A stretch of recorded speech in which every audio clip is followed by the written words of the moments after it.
falando sobre a ida de Bolsonaro, né, ele já desembarcou lá, como a gente destacou, deu entrevista, você destacou ali alguns pontos dessas declarações. Tem uma foto publicada nas redes, né, nas redes do próprio Bolsonaro, e da Bia Kicis aqui, uma foto do Milei, Bolsonaro e Bia Kicis, né. Tem uma delegação de vários bolsonaristas, deputados, senadores, governadores, com o Milei aí, com essa pose, né, de boneco Chuck, Bolsonaro também com uma cara de poucos amigos, e a Bia Kicis achando que está tudo muito legal ali do lado.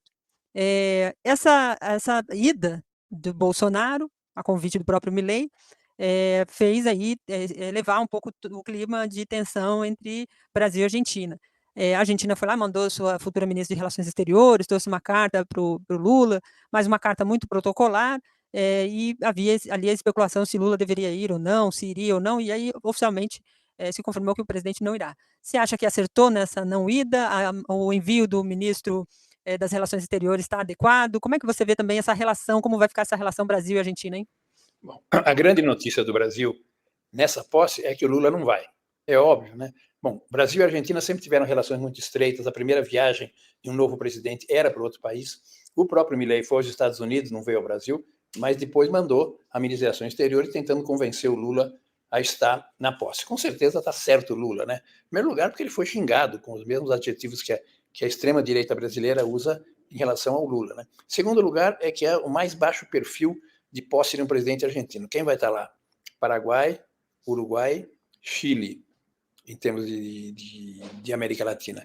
Depois vai estar o Zelensky, da Ucrânia. Certamente o Biden telefonou para ele ordenando que ele compareça, mas não há participação de outros países da América. Imagine, não só não está presidente do Brasil, como não está da Colômbia, não está do Equador, não está da Venezuela. Quer dizer, na verdade é uma ausência marcante, né? É mais baixo perfil da toma de posições de um presidente argentino, né?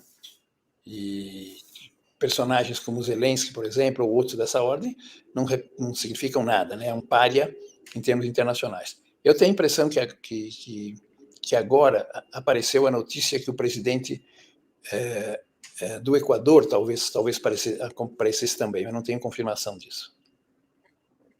Agora, o Bolsonaro, nessa entrevista que ele concedeu hoje, como eu destaquei, vou até puxar a matéria que nós publicamos lá no nosso site, ele continuou fazendo aquele ataque às urnas, dizendo que ele foi condenado, condenado como inelegível aí por 8 anos, 3 vezes, né, condenado 3 vezes, porque ele chamou, essa fala do Bolsonaro, tá?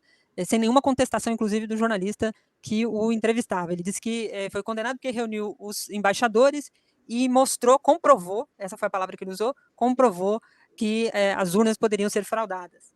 E aí, daí para lá, disse outros impropérios. E uma das coisas que ele destacou foi que, isso se vangloriando, que ele acabou com o sindicalismo no Brasil. Ele tirou o sindicalismo das negociações sindicais e tal. Isso ele estava falando para uma emissora na Argentina. E aí eu queria te ouvir. Os sindicatos na Argentina sempre tiveram um papel muito importante, inclusive no processo eleitoral, assim como no Brasil. Como é que você vê essas declarações do Bolsonaro? Ele ficou lá falando de Bíblia, de Israel, contra o aborto, enfim, tudo isso que são pautas que lá na Argentina são profundamente discutidas, avançadas até, mais avançadas que no Brasil, inclusive. Como é que você vê isso? Isso é bom para o Milei se colar com personagens desse tipo lá na Argentina? Não, pois é. Esses direitos estão conquistados e dificilmente vão ser revertidos, inclusive aborto e tudo mais. O Bolsonaro está derrotado, está liquidado. O bolsonarismo não, mas o Bolsonaro está, e lá todo mundo sabe disso, né? Não só a derrota dele eleitoral, quanto o isolamento, a marginalidade em que ele ficou depois da derrota eleitoral. Então são barbaridades que ele declara, que para o Milei poderia ser vantajoso, porque é o único personagem político que fala coisas que coincidem com o Milei. Mas sendo Bolsonaro quem poderia ser o popstar, foi convidado pelo Milei, o Milei se arrependeu, porque quando ele quis convidar o Lula, se deu conta que aquilo só já era um obstáculo definitivo para que o Lula fosse lá, né? Então não é uma coisa que favorece o Milei, e menos ainda o próprio Bolsonaro, né? Que é um ex-presidente inelegível e numa situação incômoda, né? Incômoda por ter poucos presidentes latino-americanos que estariam presentes, né? Paraguai, Uruguai e Chile, né?